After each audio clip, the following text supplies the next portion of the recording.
네, 앞 시간에서 5장을 하다가 한번 끊었는데요. 네, 계속 읽고 싶은 친구들은 계속 연달아서 읽으면 좋을 것 같아요. 아니면 10분 하고 쉬었던 친구들은 다시 한번 시작해서 5장을 끝내볼까요? 네, 계속 읽겠습니다. 옛날에 모모라는 아름다운 공주가 살고 있었단다. 공주는 예쁜 옷을 입고 세상의 저 위쪽 눈 덮인 산꼭대기 무지개색 유리성에서 살고 있었지. 모모 공주는 갖고 싶은 건 모두 가질 수 있었어. 최고급 음식만 먹었고 최고로 달콤한 포도주만 마셨지. 비단 침대에서 잤고 상아로 만든 의자에 앉았단다. 그러니까 모든 걸 갖고 있었던 거야. 하지만 공주는 완전히 혼자였어. 공주 곁에 있는 모든 것, 그러니까 시중을 드는 하인들과 시녀들, 개와 고양이와 새들, 심지어는 꽃까지 모두 거울에 비친 상이었거든. 모모 공주는 수눈으로 만든 커다랗고 둥근 요술 거울을 갖고 있었어. 날마다 공주는 밤에도 낮에도 이 거울을 세상에 내보냈지. 이 커다란 거울은 육지와 바다, 도시와 들판 위에서 둥실 떠다녔어. 거울을 본 사람들은 조금도 이상하게 생각하지 않았어. 저건 달이야 하고 말할 뿐이었지. 요술 거울은 나들이에서 돌아오면 모모 공주 앞에 자기가 데려온 거울 속의 상들을 와르르 쏟아놓곤 했어. 그 중에는 예쁜 것, 재미있는 것도 있었지만 미운 것, 지루한 것도 있었지. 공주는 마음에 드는 것을 고르고는 나머지는 모두 시냇물에 던져버렸단다. 공주가 풀어준 거울의 상들은 네가 생각하는 것보다 훨씬 더 빨리 세상의 시냇물을 타고 원래의 주인에게 돌아갔어. 우리가 샘물이나 웅덩이에 몸을 굽히면 우리 자신의 모습을 볼 수 있는 건 바로 이 때문이야. 그런데 모모 공주가 영원히 죽지 않은 존재라는 얘기를 했어야 했는데 깜빡 잊었구나. 공주는 지금까지 한 번도 거울에 자기 모습을 비추어 본 적이 없었어. 자신의 모습을 비추어 보면 그 순간 여느 사람과 똑같이 언젠가는 죽을 수밖에 없는 존재가 되거든. 모모 공주는 그걸 잘 알고 있었기 때문에 절대 거울에 자기 모습을 비추어 보지 않았어. 선생님 같으면 되게 궁금해서 한번 비추어 볼 것 같은데. 친구들은 어때요? 나라면 이런 거울을 가지고 있다면 어떻게 할 것 같아요? 공주는 많은 거울의 상들과 살면서 즐겁게 놀았고 하나도 불만이 없었단다. 그런데 어느 날 요술 거울이 다른 어떤 것보다 소중한 상을 하나 가지고 왔어. 뭘까요? 요술 거울이 다른 어떤 것보다 소중한 상을 하나 가지고 왔는데 그것은 바로 젊은 왕자의 상이었지. 모모 공주는 그 모습을 보자마자 애틋한 그리움이 밀려 꼭 왕자를 만나보고 싶었어. 하지만 어떻게 해야 할지 알 수가 없었지. 왕자가 누군지, 어디 사는지 몰랐거든. 심지어는 이름도 몰랐으니까 말이야. 달리 뾰족한 생각이 떠오르지 않아서 공주는 요술 거울을 들여다보기로 했어. 공주는 이렇게 생각했거든. 요술 거울이 내 모습을 왕자님에게 데려다 줄 수 있을 거야. 거울이 하늘을 떠다닐 때 왕자님이 우연히 하늘을 쳐다보다가 내 모습을 발견할지도 몰라. 그러면 왕자님은 거울을 따라와 내가 살고 있는 이곳까지 올 거야. 하고 말이지.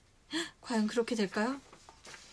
공주는 오랫동안 요술 거울을 들여다보고 자기 모습을 담은 거울을 세상에 내보냈단다. 물론 그렇게 해서 공주는 언젠가 죽을 수밖에 없는 존재가 되었어. 그 후 공주가 어떻게 되었는지는 곧 얘기해 줄게. 하지만 우선 왕자 이야기부터 해야겠구나. 왕자의 이름은 기롤라모였고 자기가 창조한 아주 커다란 왕국을 다스리고 있었단다. 그 나라가 어디 있느냐고? 그 나라는 과거의 나라도 아니고 현재의 나라도 아니고 언제나 딱 하루 앞선 미래에 있는 나라야. 그래서 이름도 내일나라였어. 그곳에 살고 있는 사람들은 모두 왕자를 깊이 사랑하고 숭배했지. 어느 날 대신들이 내일나라 왕자에게 말했어. 전하, 결혼을 하셔야 합니다. 당연히 그래야 하니까요. 기롤라모 왕자도 결혼을 반대할 이유가 없어서 없었어. 그래서 신부감을 고르려고 내일나라에서 제일 예쁜 아가씨들을 모두 궁정으로 불렀단다. 아가씨들은 왕자를 차지하고 싶었기 때문에 저마다 제주껏 치장을 했어. 그런데 아가씨들 틈에 끼어서 마녀가 궁정으로 숨어 들어온 거야. 마녀의 몸속에는 따뜻한 빨간 피가 아니라 얼음처럼 차가운 초록색 피가 흐르고 있었어. 하지만 아무도 눈치채지 못했지. 마녀는 아주 교묘하게 화장을 했거든. 왕자가 신부감을 고르기 위해 커다란 황금 무도실로 들어서자 마녀는 재빨리 주문을 외웠지. 그러자 가련한 기롤라모의 눈에는 마녀 말고는 아무도 들어오지 않았어. 왕자에게는 마녀가 눈이 부시게 아름다운 것처럼 보였어. 어쩌면 좋아? 그래서 그 자리에서 왕비가 되어주지 않겠냐고 물었지. 마녀는 나직하게 속삭였어. 그럴게요. 하지만 조건이 하나 있어요. 기롤라모 왕자는 선뜻 대답했단다. 어떤 조건이든 들어주겠소. 좋아요. 마녀가 이렇게 대답하면서 어찌나 달콤하게 미소를 지었던지 가엾은 왕자는 그만 머리가 어질어질해졌단다. 이 왕자 어떡하죠? 마녀에게 속아 넘어가나요? 하늘을 떠다니는 둥근 은거울을 1년 동안 쳐다보면 안 돼요. 만약 거울을 보면 그 순간 왕자님은 자기가 뭘 갖고 있는지를 까맣게 잊게 될 거예요. 자기가 누구인지도 잊고 아무도 알아보는 사람 없는 오늘나라로 가서 이름 없는 가련한 떠돌이로 살아야 하는 거죠. 어때요? 괜찮으시겠어요? 기롤라모 왕자는 큰 소리로 대답했지. 그것뿐이라면 쉬운 조건이군. 아니, 이걸 왜 쉽다고 생각했을까요? 그런데 그동안 모모공주는 어떻게 되었을까요? 기다리고 또 기다렸지만 왕자는 오지 않았어. 그래서 공주는 세상으로 나가서 직접 왕자를 찾기로 했단다. 찾을 수 있을까요? 공주는 곁에 있던 거울의 상들을 모두 풀어주고는 조그맣고 예쁜 슬리퍼를 신고 무지개색 유리성을 나와 눈 덮인 산을 지나 세상으로 내려왔어. 공주는 세상 모든 왕들의 나라를 헤매다 드디어 오늘나라에 오게 되었어. 조그만 슬리퍼가 그동안 다 해져서 공주는 맨발로 다녀야 했지. 하지만 공주의 모습이 담긴 요술 거울은 여전히 하늘 높이 둥실 떠다니며 세상을 내려다보고 있었단다. 어느 날 밤에 기롤라모 왕자는 자신의 황금성의 옥상에서 싸늘한 초록색 피가 흐르는 마녀와 체스를 두고 있었어. 그때 왕자의 손등에 작은 물방울 하나가 똑 떨어졌지. 이거 뭘까요? 초록색 피가 흐르는 마녀가 말했어. 비가 오려나 봐요. 왕자가 말했어. 아니, 그럴 리 없소. 하늘에 구름 한 점 없잖소. 무심코 하늘을 올려다본 왕자는 하늘 높이 떠있는 커다란 은거울을 보게 되었지. 보면 돼요? 안 돼요? 어떡하지? 거기서 왕자는 모모공주를 보았어. 공주는 울고 있었단다. 그러니까 왕자의 손등에 떨어진 물방울은 공주의 눈물이었던 거야. 그 순간 왕자는 마녀가 자기를 속였다는 걸 깨달았지. 마녀가 예쁘지도 않고 몸속에는 차가운 초록색 피가 흐르고 있다는 걸 알게 된 거야. 왕자가 정말 사랑한 사람은 모모공주였던 거지.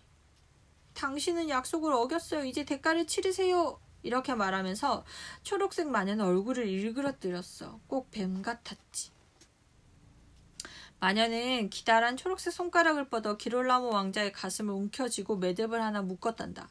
왕자는 몸이 뻣뻣하게 굳어서 꼼짝 못하고 앉아있을 수밖에 없었지. 그 순간 왕자는 자기가 내일나라의 왕자라는 사실을 잊어버렸어. 왕자는 도둑처럼 한밤중에 자기 성을 나와 왕국을 떠났어. 그리고 세상을 헤매고 다니다가 오늘나라에 이르렀지. 오늘나라에서 왕자는 이름 없는 가난한 떠돌이로 살아야 했어. 왕자는 자기 이름을 간단히 기기라고 했지. 몸에 지닌 것이라고는 요술거울의 상밖에 없었어. 그 후로 요술거울은 텅 비게 되었단다. 그동안 모모공주의 예쁜 옷도 너덜너덜해졌어. 공주는 이제 너무 헐렁한 낡은 남자 옷옷에 알록달록 기운 치마를 입고 있었단다. 모모는 옛 원형극장 터에 살고 있었어. 어느 화창한 날이었어. 두 사람은 여기서 맞닥뜨렸지. 하지만 모모공주는 내일나라의 왕자를 알아보지 못했어. 그냥 불쌍한 떠돌이처럼 보였거든. 기기도 공주를 알아보지 못했지. 하긴 모모는 전혀 공주처럼 보이지 않았으니까. 하지만 똑같이 불행했던 두 사람은 친구가 되었고 서로를 따뜻하게 위로하며 살았지.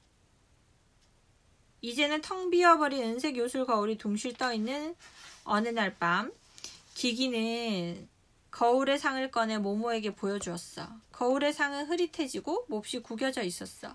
하지만 모모 공주는 그것이 저 옛날 자기가 세상으로 보냈던 자신의 상이란 걸 알아보았고, 가난한 떠돌이 기기가 자신이 그동안 애타게 찾아 헤맸던 기롤라모 왕자라는 걸 깨달았지.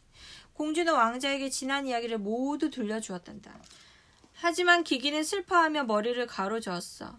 당신의 말을 전혀 이해할 수 없군요. 내 가슴에 매듭이 묶여 있어서 아무것도 기억할 수 없거든요. 모모 공주는 그 말에 기기의 가슴을 붙잡고 가슴에 묶인 매듭을 간단하게 풀었어. 기롤라모 왕자는 당장 자기가 누구이며 어느 나라 사람인지 깨달았지. 왕자는 모모 공주의 손을 잡고 네일 나라가 있는 아득히 먼 곳으로 떠났단다. 기기가 이야기를 마치자 두 사람은 한동안 아무 말도 하지 않았다. 얼마 후 모모가 물었다. 훗날 두 사람은 결혼했을까? 그랬을 거야. 먼 훗날에. 두 사람은 그동안에 죽었을까? 기기는 단호하게 대답했다. 아니, 우연히 알게 됐지만 확실한 얘기야. 요술 거울을 혼자 들여다본 사람은 언젠가는 죽는 존재가 돼. 하지만 둘이서 거울을 보면 다시 영원한 생명을 얻을 수 있어. 그런데 두 사람은 함께 거울을 보았거든? 커다란 은빛달이 컴컴한 소나무 위로 떠올라 폐허의 돌무더기 신비스러운 빛을 쏟아부었다. 모모와 기기는 아무 말도 하지 않고 나란히 앉아 달을 올려다 보았다. 두 사람은 그 순간이 지속되는 한 자신들이 영원히 죽지 않는 존재임을 또렷이 느낄 수 있었다. 네, 결국 기기와 모모의 이야기였네요. 실제였을까요? 진짜였을까요? 기기의 이야기들이 엄청 흥미진진했는데 이제는 회색 신사들에 대한 이야기로 2부가 시작됩니다. 회색 신사들 기억나나요? 네, 그곳에 카페에도 나타나고 여기저기에 나타나는 회색 신사들이 있는데 이 사람들의 정체가 굉장히 재밌습니다. 어떤 사람들인지 그리고 모모와 어떻게 연관이 되는지 앞으로 남은 우리가 지금 읽은 게 지금 85쪽까지 읽었거든요. 거의 100쪽을 읽었어요. 네, 하루 10분씩 읽으면 이만큼이나 읽었어요. 어려웠나요? 재미없었나요? 네, 읽을만 하죠. 선생님이 몇 번 더 이렇게 암넘 프로젝트로 여러 책들을 몇 권 읽어보려고 해요. 그래서 함께 또 다음 편을 기대하며 읽어봅시다. 그리고 이 나머지도 꼭 그래서 한번 읽어보세요. 네, 선생님 응원할게요. 화이팅! 네, 그러면 또 다음 편에서 만나도록 합시다. 안녕!